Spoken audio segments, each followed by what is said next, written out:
안녕하십니까. 네, 언어 담당하고 있는 이호정입니다. 어머님들 설명에 참석해 주셔서 감사드리겠습니다. 교육과 관련된 것이 이제 뭐냐면 재수생이 비중이 이제 워낙에 많고 재수생이 강세라는 부분들. 이 강남 서초 지역의 재수생이 70%입니다. 학생들이. 현 고3 학생들이 70%가 재수로 넘어가는 것이기 때문에 사실은 정말 남의 얘기가 아니에요. 우리 주변 어머님들이 아마 경험하신 어머님들도 있으실 테고, 제가 재수학원에 있으면서 대성학원에 있으면서 다시 이제 재학생과 연계를 시켜가지고 가장 효과를 본 것이 뭐냐면은 이 재수생 프로그램이 고3 학생과 연계가 되지 않으면은 고3 학생들은 재수생한테 확실하게 밀릴 수밖에 없습니다. 왜냐하면 이미 재수를 선택한 상당수의 학생들은 상위권 학생들이고요. 이미 본인들이 어떤 부분에서의 어떤 부족함이 있는지를 알고 넘어갑니다. 그러다 보니까 재수 과정에서 그걸 채우면 훨씬 더 강력한 어떤 그런 실력을 발휘할 수가 있는 거죠. 그런데 재학생의 상위권 학생들의 경우에는 사실 자기 스스로 부족한 부분을 찾아냈다라기보다는 이제 이 갖춰진 시스템 안에서 만들어진 거에 가다 보니까 결정적일 때 자기 빈틈에 대한 어떤 그 실패가 드러날 수밖에 없습니다. 그래서 하지만 그걸 생각해가지고 수능을 그대로 간다라고 한다면 여지없이 수능에서 요구하는 학생의 어떤 객관적인 지표가 그대로 드러나게 돼 있습니다. 제가 지금 어머님들께 제일 중요한 부분은 겨울방학 때 완벽하게 준비를 하지 않으면 사실 기간이 없어요. 이번 겨울방학이 절대적으로 가장 중요합니다. 여름방학은 더 짧아졌죠. 4주짜리도 못 만들어요. 3주입니다. 그리고 이제 고3으로 넘어가는 겨울방학 되면은 정말 아무것도 못해요. 왜냐면 이거저것 막 손댈 게 너무 많다 보니까 정말 말 그대로 뭐 하나 진득하게 하기가 참 어렵습니다. 고3으로 넘어가는 겨울방학을 뭔가 기대하고 간다는 건 그거는 상당히 불안하게 고2를 갔다는 얘기가 됩니다. 그래서 고2에서 철저하게 준비해야 하는 요소는 뭐냐면은 이 평가원에 대한 기본기가 완벽하게 갖춰져서 그다음부터는 실전을 고3과 동일하게 나가야 됩니다. 근데 그게 어려운 부분이 아니에요. 이미 우리가 뭐 중요 작품들이니 뭐니 얘기하지만 사실은 시험이 이 상위권 학생들이라든지 뭐 이런 학생들한테 불리해진 이유는 거의 대부분의 작품이나 지문은 당해년도에 EBS에서 출제가 됩니다. 제가 자료에 맨 마지막에 넣어놨거든요. 맨 마지막 페이지를 보시면요. AB형 지금 뭐 우리 학생들은 AB형은 아니지만 지금 여기 맨 뒤에 이 지문마다 작품마다 EBS 수능 교재에 교재 이름과 그 다음에 페이지와 번호까지 연결이 되어 있어요. 그래서 상위권 학생들은 조금만 실수를 하면 뿌리 깊은 언어 논리 요거 혹시 못 받으셨나요? 네. 요거 보시면요. 네, 맨 뒤에 A형, B형 요걸 제가 지금 넣어놨습니다. 이걸 보시게 되면은요. 일단은 2학년 때 중요한 작품들을 정리한다거나 이런 식의 접근은 가장 위험하다는 걸 어머님들이 아셔야 됩니다. 저 여름방학만 되면은 여름방학 전에 각 출판사에서 당해년도 EBS에서 출제된 작품들을 모아가지고 간단하게 한 권의 자습서를 내줍니다. 거기에서 전년도에 출제됐던 이전에 기출로 나왔던 작가나 작품의 작품들이 대부분들 한 20%에서 30%를 차지합니다. 그거 빼요. 그 다음에 예민한 것. 뭐 예를 들어서 우리 뭐 박정희 정권의 독재를 비판하는 작품들이 얼마나 많습니까? 상당히 많이 수록이 됩니다. 그거 절대 시험에 안 나옵니다. 절대 안 나옵니다. 지금도 그렇지만 과거에도 안 나왔습니다. 노무현 김대중 대통령 때도 안 나왔고요. 이건 뭐냐면은 너무 사상적인 이념적인 것이 과격한 것은 사실 교육적인 어떤 그런 좋은 방향이 아니거든요. 그래서 휴머니즘이라든지 공동체의식 이런 것들을 상당히 좋아해요. 인간의 이런 것들 중심으로 해서 추려내고 그 다음에 작품적으로 뭐 어떤 그런 높이 평가받지 못하는 작품들은 좀 빼고 그 다음에 중요도가 높았는데 지금까지 출제가 안 된 것 넣으면은 사실은 그 한 권 중에서 30% 정도로 줄일 수가 있어요. 그러니까 어떤 시험을 대비하기 위해서 미리미리 많은 걸 준비한다는 건 사실은 상당히 불필요하고 잉여적인 부분입니다. 그러면은 그걸 안 하면은 쉽게 갈 수 있지 않느냐 하는데 우리 아이들이 내신 때 시험 범위가 분명히 정해지는데도 불구하고 점수를 못 받는 이유는 결국 어디에 있냐면요. 문제풀이 능력이 없고 문제를 이해하는 이해도가 떨어지고 작품이 조금만 낯선 게 들어왔다. 보통은 난이도가 있는 내신은 교과서 외의 작품들을 자꾸 집어넣어 주거든요. 이럴 때 이제 뭐냐면 대처 능력이 떨어지는 거거든요. 이걸 잘할 수가 있어야 수능에서도 잘할 수가 있는 건데 대부분의 2학년 과정이나 1학년 과정은 상당히 정형화되어 있습니다. 이거 왜 정형화되어 있냐면 입시를 담당하지 않은 선생님들이 고1, 고2를 가르치다 보니까 계속 과거의 패턴대로 메뉴는 너무 좋습니다. 뷔페를 가게 되면은 예, 아주 뭐 육해공으로 진미를 잘 깔아놨죠. 보시면 어머님들이 요걸 먹으면 되게 영양가가 있고 좋을 거라고 생각하지만 실제로 뷔페 음식 먹고 난 다음에 어머님들 공통된 말씀하세요. 먹을 거 없더라. 그죠?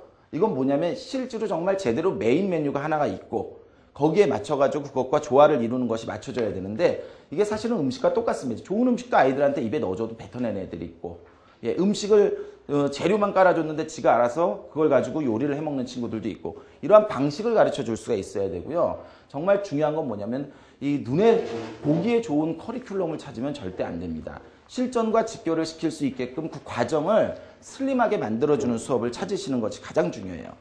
그래서 고3 재수생까지 수업을 계속해서 같이 진행을 했는지를 확인하시고 검증을 하시는 것이 제일 중요합니다. 가끔씩 보시면 1학년을 중심으로 하시는 선생님한테 가시고 2학년을 중심으로 하시는 선생님한테 가시는데 그래서 1학년 때 가시고 2학년 때 다시 시작을 합니다. 예, 새롭게. 예, 1학년 때 건 없고요. 3학년 가도 똑같아요. 그래서 계속 무슨 재수까지 넘어가게 되는 상황이 생기는 거죠.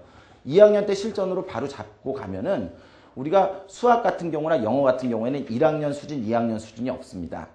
얼만큼 빨리 자, 고3 수준에서 그래서 선진도에 관해서 어머님들께서 상당히 아주 중요하게 어머님들이 생각을 하시죠.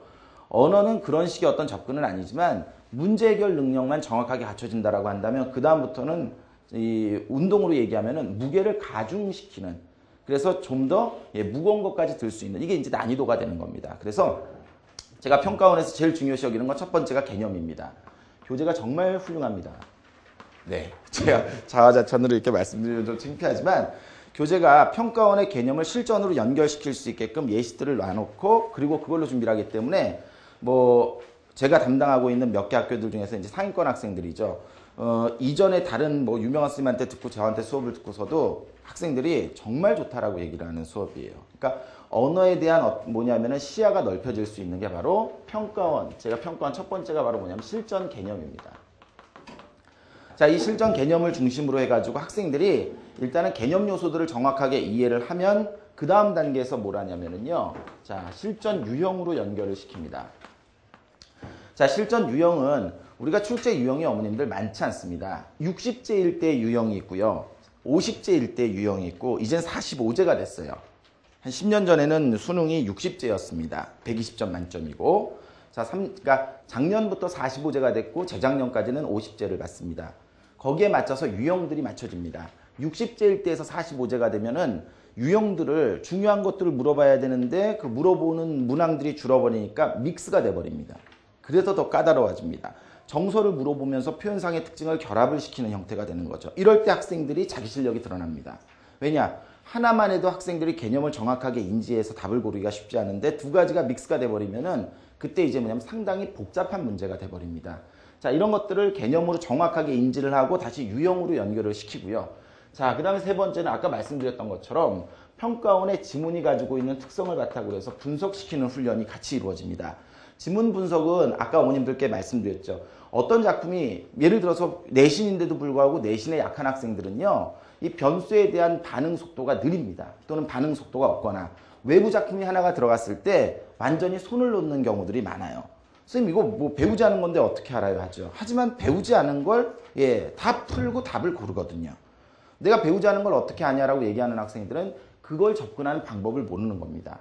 제가 그래서 계속해서 이 부분에 대해서 가장 중요하게 강조를 하는데 수능에 나올 작품을 대비해서 미리미리 작품에 대한 어떤 그런 배경 지식을 쌓는 건 수능이 지향하는 바가 절대 아닙니다.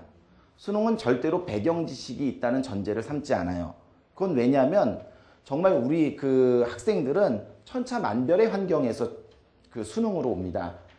좋은 교육 시스템 하에서 오는 학생들도 있지만 검정고시를 통해서 오는 학생들도 있어요.